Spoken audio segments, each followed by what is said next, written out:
The Paco Park is one of the oldest landmarks in Manila. The Paco Park is also known as the Paco Cemetery, inaugurated 200 years ago. The cemetery is designed by Maestro de Obras Nicolas Ruiz and was completed on April 22, 1822. It once held the remains of Jose Rizal after his execution on December 30, 1896. Later on, the site was expanded and transformed into a public park, and today, it is now a national park and a recognized cultural treasure near Intramuros. Saan po kay ate? Actually, day off ngayon. Day off. So, parang pupunta po kayo for peace of mind, like po. Mga ilang beses po kayo pumunta rito sa Actually, Paco? ito yung First time. Actually, matagal ko na siyang plan pumunta dito. Then, ngayon lang ako nagkaroon ng chance. So, why not, diba? Sa iyong palagay po ate, bakit mahalagang pangalagaan ng mga makasaysayang lugar katulad po ng Paco? Siguro para maabutan ng next generation. Sa susunod na generation, kagaya nyo. So, actually, ito nag-hold ng maraming significant history. Like, dito unang nilibing si Rizal, alito yung kanila Gombursa, and also yung mga mga sinaunang taong talagang tumira dito. So, yun yung isa sa reason na bakit natin kailangan i-preserve to. So, not only for culture, but also as heritage natin, as a Filipino, na hindi porket na nasakop tayo ng ibang bansa, or we're entering the modern era, it doesn't mean na i-erase natin yung ating nakaraan. So, ito yung part ng identity natin na kailangan nating hanggang sa mga susunod, mga magiging apo mo, apo ko, na maabutan nila to. Hindi lang sa pictures, but also as a place na pwede sila mag-relax. Sa kabila po ng malalim nitong kasaysayan, bakit po sa tingin ninyo madalas na nalilimutan po ng maraming Pilipino po yung Paco? Siguro dahil sa yung iba, dahil ito na yung mga pumapasok na mga K-pop, J-pop, yung mga halo-halong influence ng mga dayuhan. So parang ang pag sinabi Paco Park, wala lang sementeryo yan. So they doesn't go here or doesn't, parang ano significant sementeryo to? Gano'n lang nasa isip nila. So parang nakakalimutan siya ng ibang Pilipino or ibang tao na may significant value rin siya. Ngayon papasok na po tayo sa 2026 at tumatanda na po yung lugar na ito. Sa tingin nyo po, bakit may kaugnayan pa rin ang lugar na to at bakit po dapat natin itong bisitahin? So as I mentioned before, diba, na nag-hold to ng history, not only ng history ko, history ng mga ninuno natin, na dapat natin parati pa rin dalawin. Na ako, although may ang pamilya ko is taga Laguna talaga kami, pero syempre, hindi naman porket na sa Laguna lang. So, may mga iba dito kami kamag-anak na dito na rin namatay sa Manila. So, bakit hindi natin dalawin? Or sabihin natin yung mga nakalibing dito, iba is wala na yung mga families nila. So, why not, bakit hindi natin sila dalawin or bigyan ng, para at least kahit pa paano, may nakakaalala sa kanila. Ano pa po yung ino-offer ng Paco Park na makakaano po sa inyo na magbisita po ulit dito? So, bukod sa history, Yes, significance, yung payapa yung lugar. Kasi ako as nurse ako, so means nakaka-encounter na ako ng araw-araw na maingay sa trabaho. So, minsan gusto ko rin ng tahimik. So, ito yung reason na kaya pumunta ako dito dahil lately sobrang toxic na ng duty. So, kailangan ko rin huminga kahit pa paano. So, ito, kaya pumunta ako dito kasi minsan lang naman Why not, diba? Gaano po kahalaga na protektahan yung mga lugar na ito na mabilis po magbago kagaya po ng lungsod po ng Maynila? So, siguro ang lang natin, paano siya i-preserve? Siguro yung bukod sa pictures and everything, siguro ihingkayat natin sila, yung mga sa cultural Philippines na i-preserve pa to. Kasi, yun nga, dito na, parang identity rin natin to So, ikaw ba, kung gusto mo, ID mo mawala. So, ganito rin to. So, isa part din to ng ID ng isang Pilipino or sa libro, pahina ng libro. Thank you po. Welcome. Ang galing niya. Ang Thank you so Do you know that the Bacor Park is the last resting place of the three martyred priests, or also known as Gumburza, Father Mariano Gomez, Father Jose Burgos, and Father Jacinto Zamora, who play a significant role in Philippine history.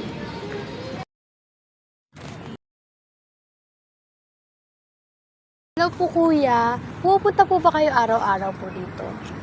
Mga 3 times a week. 3 times a week. Every day. Pero tagal Manila po kayo?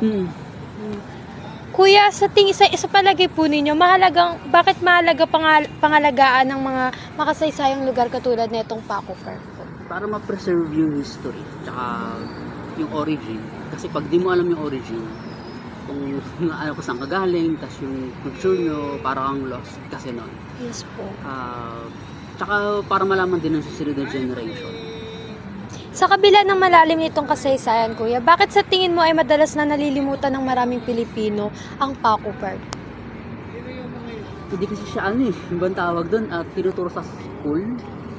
At tsaka hindi naman sa parang hindi siya na-advertise or na-post. So, kaya hindi siya nakikita publicly masyado. Yun. Ngayon papasok na tayo sa 2026, kuya. At tumatanda na ang lugar na ito. Bakit sa tingin mo ay may kaugnayan pa rin ang lugar na ito at bakit natin ito dapat bisitahin po? Important kasi parang pinaka-heritage, no? So, hindi lang siya libingan. So, madami din ditong connected sa national heroes like si Rizal, gano'n. Hindi naman na mawawala yun. Parang part na ng pagiging Pilipino. So, lang to, landmark, pero yung meaning nito, nakatied siya dun sa culture and heritage natin. Ano po yung inaalok ng Bacor Park na mag-aano sa inyo na magbisita po uli dito? Well, aside dun sa historical value, yung surrounding kasi tsaka environment, konti na lang kasi yung mga ganito na accessible na park na pwede kang mag-exercise, ganun. At saka yung ganitong klaseng view. So mostly kasi dito sa Manila medyo hindi na maganda ng view. So ilan na lang yung ganito, like Bacor Park, Intramuros, gano'n. So kailangan ingatan. Hindi rin po siya crowded place po. Oo, hindi rin siya crowded place. At kagaya ng mga ganyan, usable siya sa mga ganyang klase ng events. Diba? So, gaano po kahalaga na protektahan yung mga lugar na tulad nito na isang mabilis na pagbabago ng tulad po ng Maynila? Importante talaga siyang i-preserve at protektahan kasi kumbaga sa konting-konti na lang talaga yung may ganito. Tapos yung gantong klase ng structure sa Manila, parang Intramuros na lang tsaka ganito yung meron. Yung mga ganyang klase ng design at saka architectural, tsaka yung gano'n siya katibay. So yun, parang dito ka ma-inspire sa mga next project mo kung meron man. Kung artist ka like me, very inspiring siya. Nature lover ka, nagpa-practice ka ng mga wellness and spirituality. So, it's a good time to meditate. Ganun. So, kailangan talaga siyang protektahan kasi konti na lang yung may ganito. Thank you po. Thank you so much po. You can see these stones or walls also held prominent Spanish and Filipino families. Before its completion, it served as the burial ground for the victims of the cholera epidemic during the 1820s. Has also church inside, which is the St. Pancratius Chapel, serve as venue for Sunday masses and weddings under the care of San Vicente de Paul Parish. And so these are college students from PUP. Oh, nice! This is their part of their class. Oh, what's your class? Tourism management po. Tourism management po. Tourism and ganda. So you can interview her of her memory of this.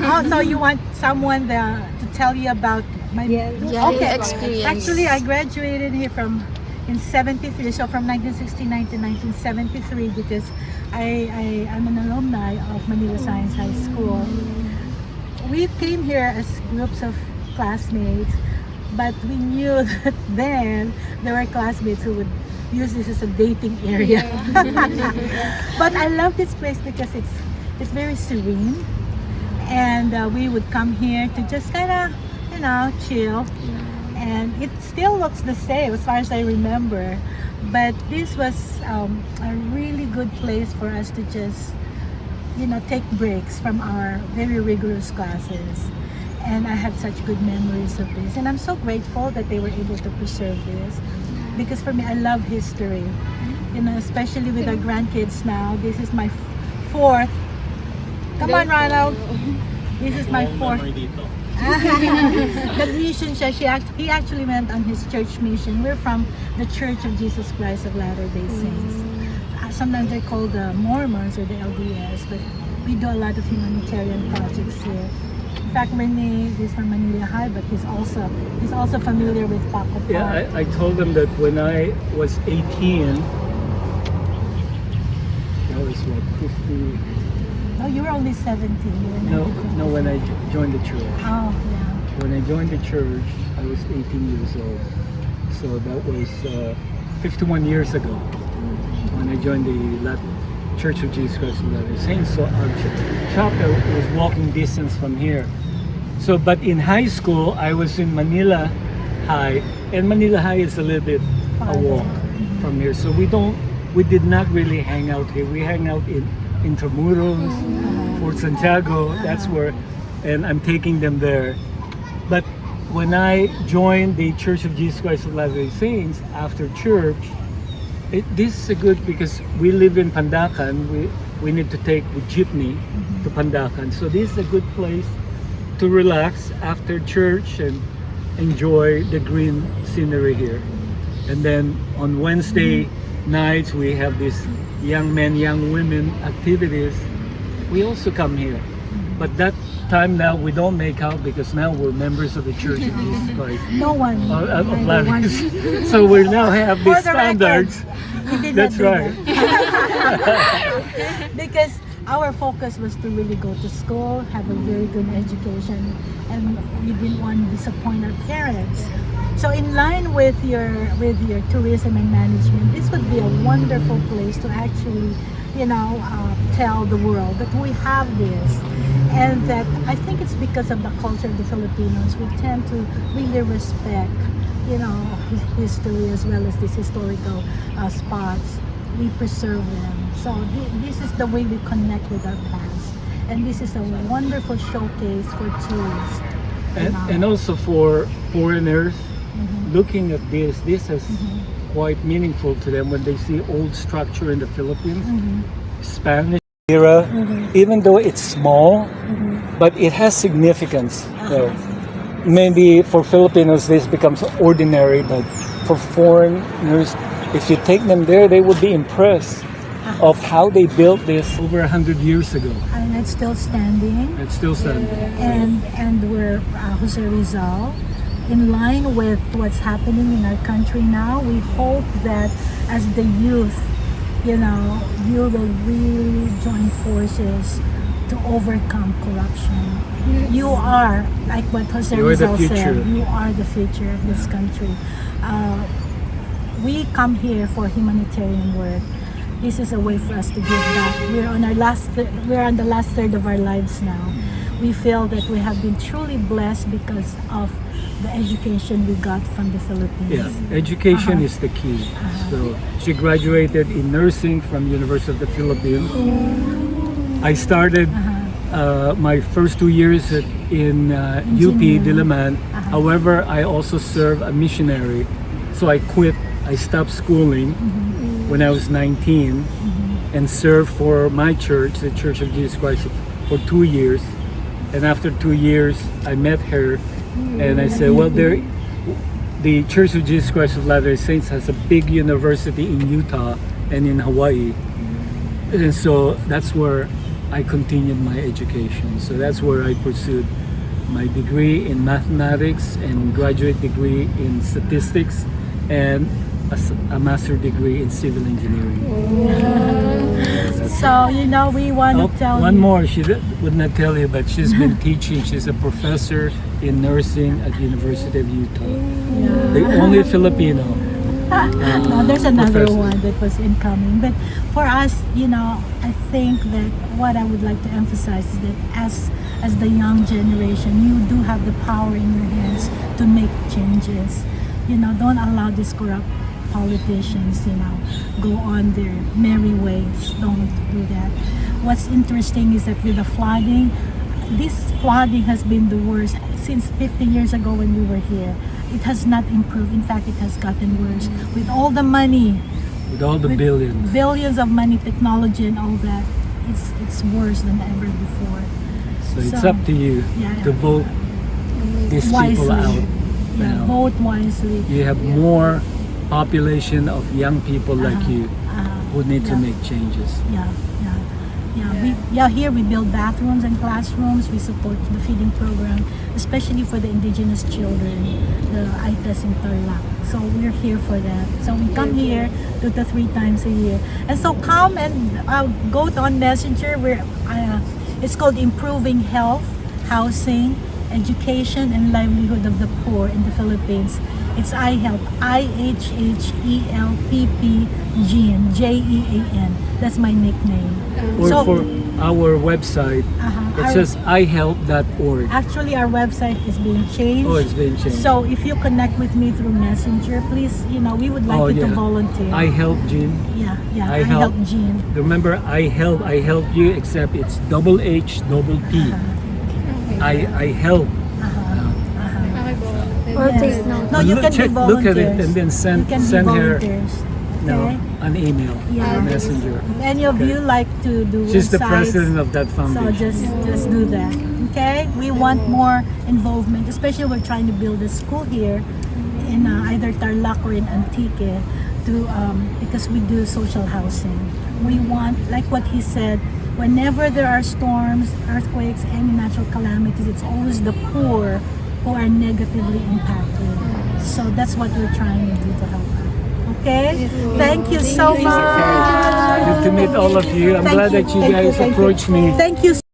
Bacor Park later on became a place that showcased the layer of Philippine history, from the Spanish rule to World War II until the cholera epidemic. It stood as tribute and respect to our country and for those who died from the colonial elites, to our national hero, and the martyred priests, to the victims of cholera epidemic. It also showcased the transformation from being a cemetery to a beloved historical park. Bacor Park, the oasis of